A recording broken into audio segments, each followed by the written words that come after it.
Download करें जनमत Haryana app.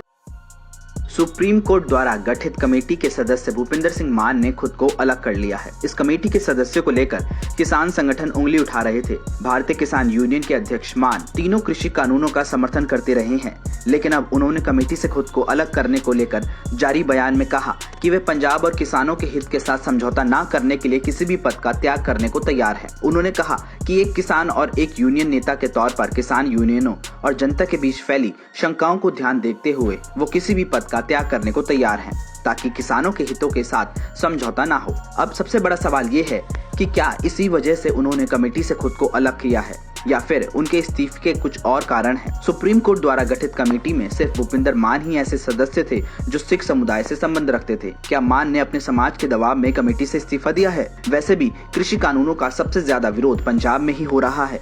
Delhi के अलग अलग बॉर्डर्स पर चल रहे किसान आंदोलन में बड़ी हिस्सेदारी पंजाब के ही किसानों की है। जब बिल संसद के दोनों सदनों में पास हुआ था, तब सबसे ज्यादा विरोध पंजाब में ही हुआ था। किसानों को भड़काने में पंजाब और कांग्रेस सरकार का बड़ा हाथ रहा है।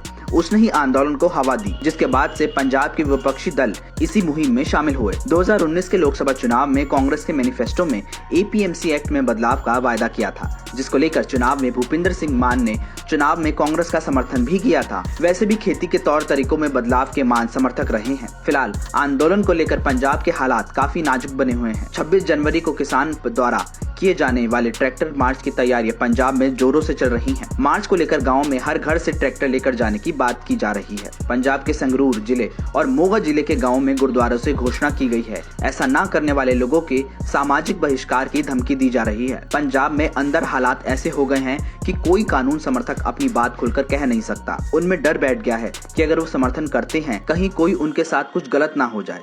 शायद ये भी वजह हो सकती है कि भूपिंदर मान ने कमेटी से अपना नाम वापस ले लिया हो।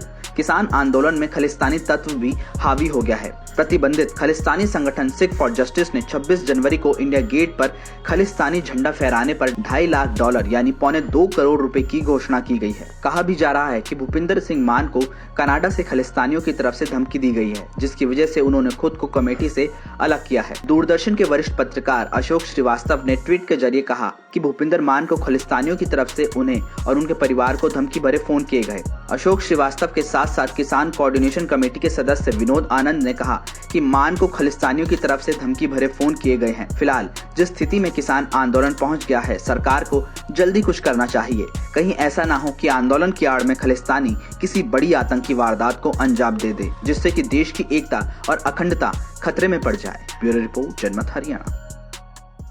राजनीति के आगे, राजनीति के पीछे, हर हलचल को जानने के लिए हमारे YouTube चैनल जनमत हरियाणा को लाइक करें, सब्सक्राइब करें और अपडेट रहने के लिए बेल आइकन दबाना ना भूलें। देखते रहें जनमत हरियाणा, सच के अलावा कुछ भी नहीं।